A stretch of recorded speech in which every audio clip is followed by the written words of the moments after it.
इस लेक्चर में हम डिस्कस करेंगे वंडर वाल इक्वेशन। देखिए वंडर वाल इक्वेशन क्या है। इससे पहले आपको पता होगा काइनेटिक मॉलिक्यूलर थ्योरी के हमने 8 पोस्टुलेट्स पढ़े थे, जिनमें से 2 जो पोस्टुलेट्स थे और इन 2 पोस्टुलेट को जो है ना रियल गैसेस फॉलो नहीं करते हैं। अच्छा, वो 2 पोस्टुलेट्स क्या है देखें। एक पोस्टुलेट ये था कि किसी भी कंटेनर में जो गैस होता है और उसको जब हम कंप्रेस करते हैं तो उस गैस का जो वॉल्यूम होता है, एक्चुअल वॉल्यूम, वो पूरा कंटेनर के मुकाबले में न होने के बराबर होता है। तो अगरचे ये पॉइंट जो है ना जनरल गैस जो है आइडियल गैसेस के लिए ठीक है। आइडियल गैसेस के लिए ठीक इसलिए है क्योंकि आइडियल गैसेस साइज में बहुत छोटे होते हैं और वो जितना चाहे आप इसको कंप्रेस कर सकते हो, लेकिन ये पॉइंट जो है ना ये रियल गैसेस फॉलो नहीं करते हैं।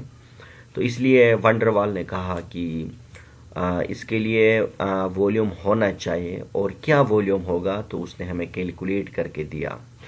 और दूसरा पोस्टुलेट ये था कि जो आइडियल जो है ना गैसेस के लिए काइनेटिक मॉलिक्यूलर थ्योरी का ये कहना था कि जो गैस मॉलिक्यूल्स होते हैं, यानी इनके बीच में ना कोई फोर्स ऑफ अट्रैक्शन होता है, ना कोई फोर्स ऑफ रिपल्जन होता है, तो बल्कि तमाम के तमाम मॉलिक्यूल्स फ्री होते हैं।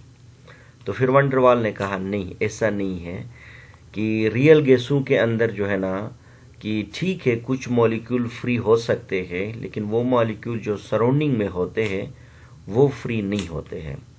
तो ये जो है ना वंडर वाल ने ये 2 पोस्टुलेट्स के बारे में इत्तेफाक नहीं किया, और उसने बोला कि ये जो PV है जो कि nRT के बराबर है जनरल गैस इक्वेशन, तो इस इक्वेशन को जो है ना रियल गैसेस फॉलो नहीं करते हैं, अगरचे आइडियल गैसेस फॉलो कर सकते हैं। तो लिहाजा स्टूडेंट इस लेक्चर में हम आपको वंडर वाल इक्वेशन को प्रूफ करके आपको साबित करेंगे कि एक गैस का वॉल्यूम जो रियल गैस है उसका वॉल्यूम नेग्लिजिबल नहीं है, बेशक कम ज़रूर है, हम इसको निगलेक्ट नहीं कर सकते हैं। और प्रेशर भी जो है ना आइडियल नहीं होता है बल्कि थोड़ा सा कम होता है। तो इस बात को मैं आपको एक्सप्लेन करूंगा। देखें, according to general gas equation, तो जनरल गैस इक्वेशन का मुताबिक क्या है, PV is equal to nRT है, यानी ये तो हमने पहले पढ़ा है, ये जनरल गैस इक्वेशन है, ये आइडियल गैस के लिए है। So this equation is only applicable for the ideal gas. ये इक्वेशन क्या है, सिर्फ और सिर्फ आइडियल गैसों के लिए एप्लीकेबल है।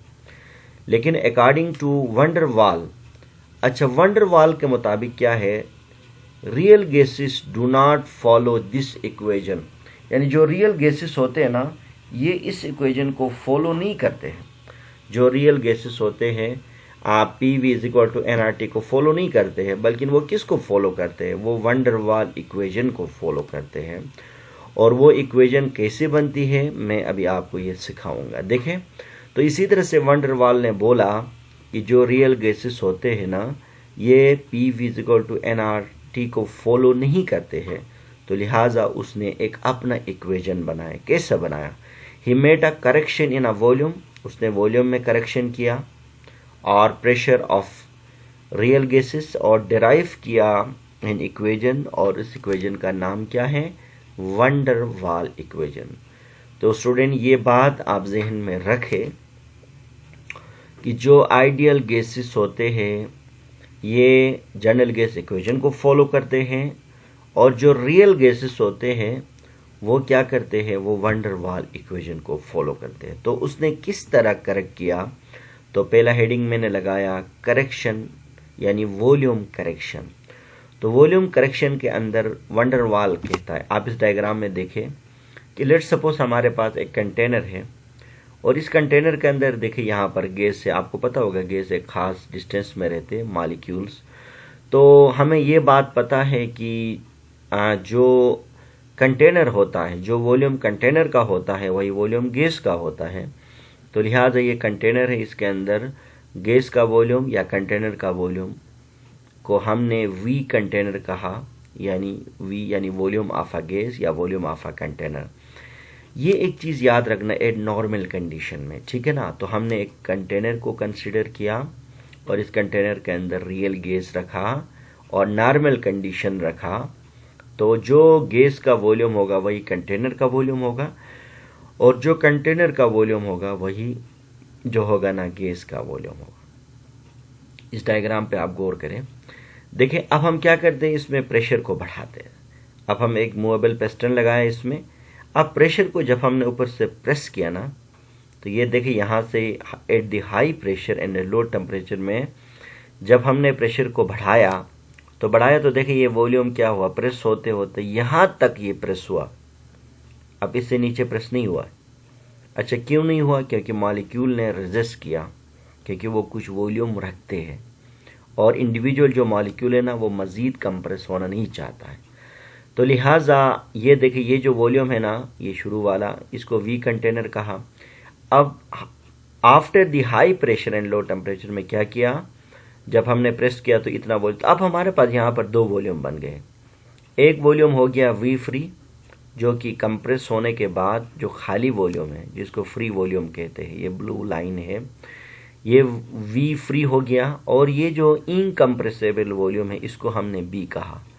तो अब बी के कई नाम है, बी को बोलते हैं एक्सक्लूडेड वॉल्यूम भी कहते हैं, इसको इफेक्टिव वॉल्यूम भी कहते हैं, इसको इनकम्प्रेसेबल वॉल्यूम भी कहते हैं, इसको एक्चुअल वॉल्यूम भी कहते हैं।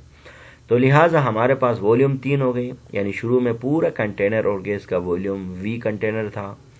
After the high pressure low temperature में कंप्रेस किया तो दो वॉल्यूम सामने आ गए, एक हो गया फ्री वॉल्यूम जो कि खाली, और दूसरा है excluded volume, effective volume, incompressed volume, और ये हमारे पास ये।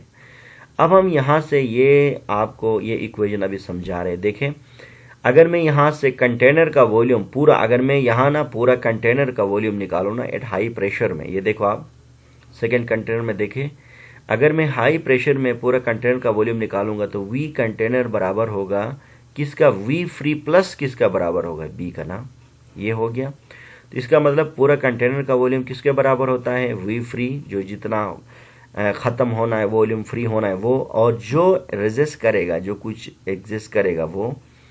तो ये बन गया हमारे पास पूरा कंटेनर का वो। अगर मैं चाहता हूँ कि यहाँ से ना फ्री वॉल्यूम निकालूँ तो ये पूरे इक्वेशन को मैं लेफ्ट हैंड साइड पे लेके आया, तो वी फ्री प्लस बी हो गया इक्वल टू कंटेनर। अब वी फ्री मुझे चाहिए तो अब मैं बी को राइट हैंड साइड पे लेके आऊँगा तो माइनस होगा।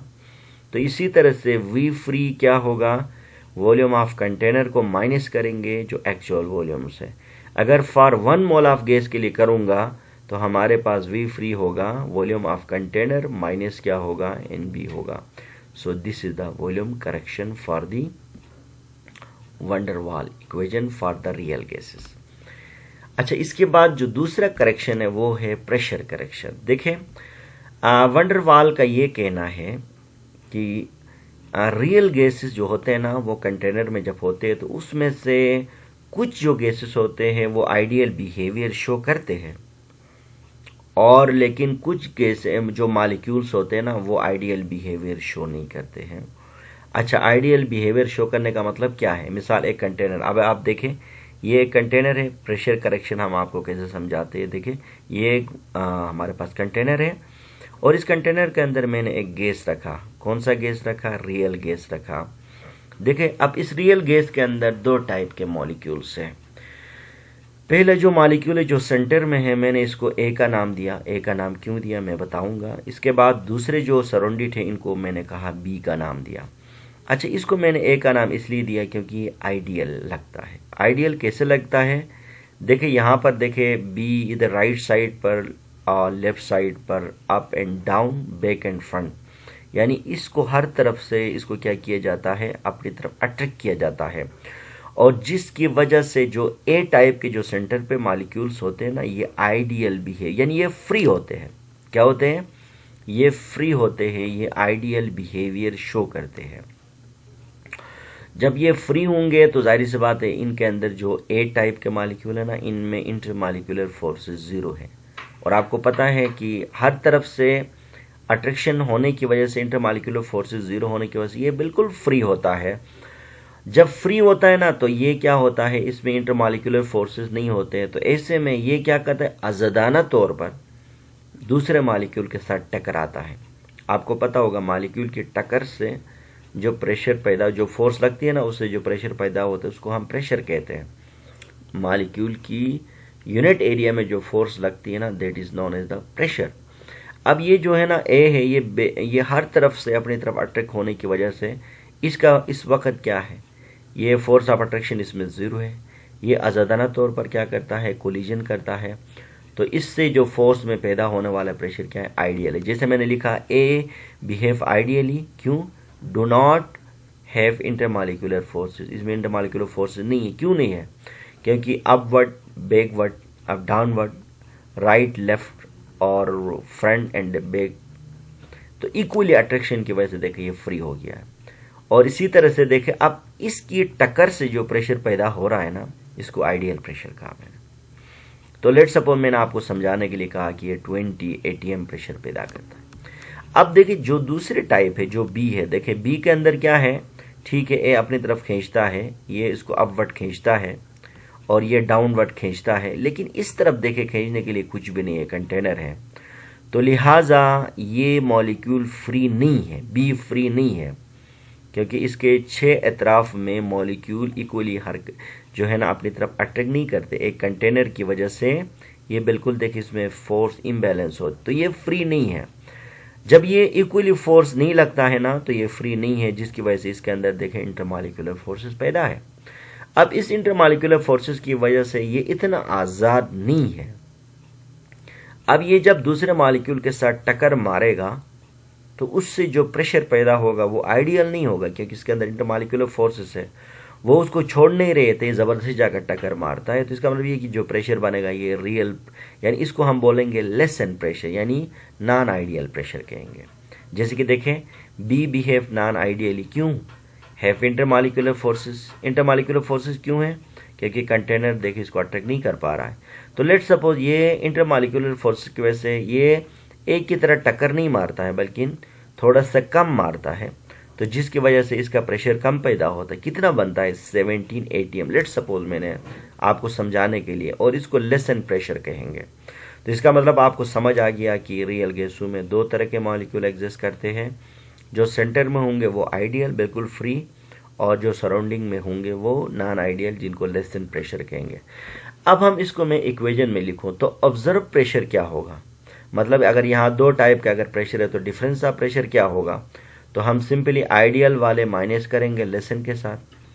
तो आइडियल कितना था हमारे पास, 20 ATM था। लेट सपोज, ये एग्जाम में लिखना नहीं है, सिर्फ समझना है, इक्वेशन लिखना है।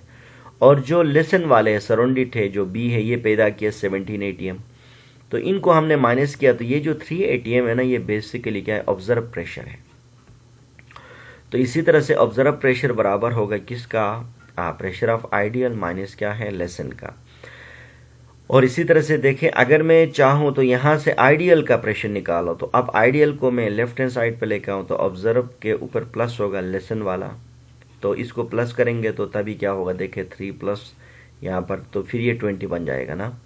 और इसी तरह से देखें आइडियल बराबर होगा किसका, पी ऑब्जर्व, और इस लेसन को मैंने पी डे से रिप्रेजेंट किया, तो इसको मैंने इक्वेशन नंबर 3 का नाम दिया।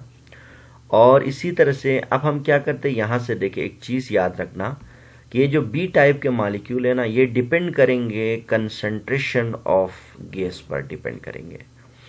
अगर गैस का कंसंट्रेशन ज़्यादा होगा तो लेसन प्रेशर और ज़्यादा होगा, यानी डिफरेंसेस में प्रेशर और ज़्यादा आएगा, लेसन यानी फोर्स ऑफ अट्रैक्शन ज़्यादा होगा। तो हम कह सकते हैं कि lesson pressure is a directly proportional to क्या है, नंबर ऑफ मोल्स। तो जितना कंसंट्रेशन, हमें पता होगा कंसंट्रेशन क्या चीज़ है, कंसंट्रेशन का मैथमेटिकल डेफिनेशन है नंबर ऑफ मोल्स इन पर DM³ वॉल्यूम, को हम कंसंट्रेशन कहते हैं। तो इसी तरह से लेसन प्रेशर क्या होगा, नंबर ऑफ मोल के साथ डायरेक्टली प्रोपोर्शनल होगा, यानी आप नंबर ऑफ मोल जितना बढ़ाओगे तो लेसन प्रेशर इतना ज़्यादा बनेगा, इतना ज़्यादा यानी उसमें कमी आता जाएगा। तो इसी तरह से देखिए यहाँ पर हमारे पास 2 टाइप के मॉलिक्यूल है, तो हमने 2 लिखा, और ये n स्क्वायर हो गया v स्क्वायर। अब हम यहाँ से प्रोपोर्शनलिटी को हटाएंगे तो लेसन प्रेशर, तो ये क्या होगा हमारे पास, ए वंडरवाल कांस्टेंट लगा, और इसको इक्वेशन नंबर हमने 4 का नाम दिया।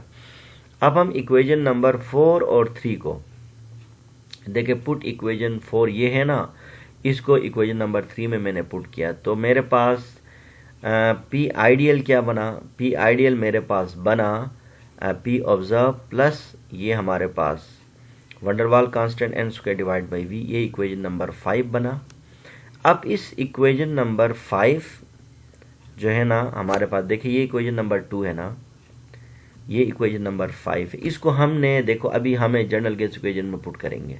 जब हमने यहाँ पर पुट किया ना तो हमारे पास क्या होगा, देखिए जनरल गैस इक्वेशन में क्या है, पी के जगह में हमने वंडरवाल वाले लगाया, इक्वेशन नंबर 5, वी की जगह में 2 लगाया, तो क्या होगा P plus A N square divided by V और V plus N B which is equal to N R T. आप 1 मोल के लिए एन को आप हटा सकते हैं। So this is known as the van der Waals equation कहा जाता है। अब आप देखिए इसका यूनिट क्या है, लेट सपोज यूनिट्स ऑफ ए के यूनिट्स हम निकालें, वंडरवाल कांस्टेंट्स। तो आप देखिए वंडरवाल कांस्टेंट एक बी है, तो ए के लिए देखिए पी हमारे पास वंडरवाल हमने ये ड्राइव किया, तो ए किसके बराबर होगा, p v square divide by n, p के जगह में एटीएम और वी के जगह में DM6 बन गया और ये मोल स्क्वायर बन गया, तो इसको ऊपर लेके आए तो एटीएम DM6 पर मोल स्क्वायर बन गया। तो ये इक्वेशन, ये यूनिट हो गया फॉर द वंडरवाल ए के लिए, और बी के लिए आपको पता होगा वी मल्टीप्लाई क्या है, नंबर ऑफ मोल्स थे, तो DM³ होगा और पर मोल होगा। तो इसी तरह से आपने ये, इसके बाद एक और चीज़ याद रखना, एग्जाम में कभी सवाल आता है रीजन के हवाले से ना, वो कहते हैं कि if the value of A is a greater than what will be the happen the gas. तो आप ये कह सकते हैं कि ये जो वैल्यू ऑफ ए है ना, ये वंडरवाल कांस्टेंट भी है और आप इसको ना इंटरमॉलिक्यूलर फोर्सेस भी कह सकते हैं। इसका मतलब ये है कि अगर किसी गैस में वैल्यू ऑफ ए ज़्यादा होगा ना, तो इसमें इंटरमॉलिक्यूलर फोर्सेस ज़्यादा होंगे, तो जिसमें इंटरमॉलिक्यूलर फोर्सेस ज़्यादा होंगे ना, तो वो गैस क्या होगा, वो गैस यानी वो रियल कहलाएगा। अगर मैं आपसे पूछूं एक गैस है जो कि हाइड्रोजन है, इसमें ए का वैल्यू कम होगा और जबकि अमोनिया में ए का वैल्यू ज़्यादा होगा, क्योंकि ए का जो ताल्लुक है ना वो इनडायरेक्टली इंटरमॉलिक्यूलर फोर्सेस से होता है। तो एग्ज़ाम में कभी आपसे ये पूछ सकते हैं कि what are the physical significance of A कहेंगे, तो आप कहो कि ए एक्चुअली इंटरमॉलिक्यूलर फोर्सेस है। Greater the value of the A and the gas will be the real and lesser the value of the A the gas will be the ideal. तो इस तरह भी आपसे पूछ सकते हैं कि फिजिकल सिग्निफिकेंस ऑफ ए क्या है।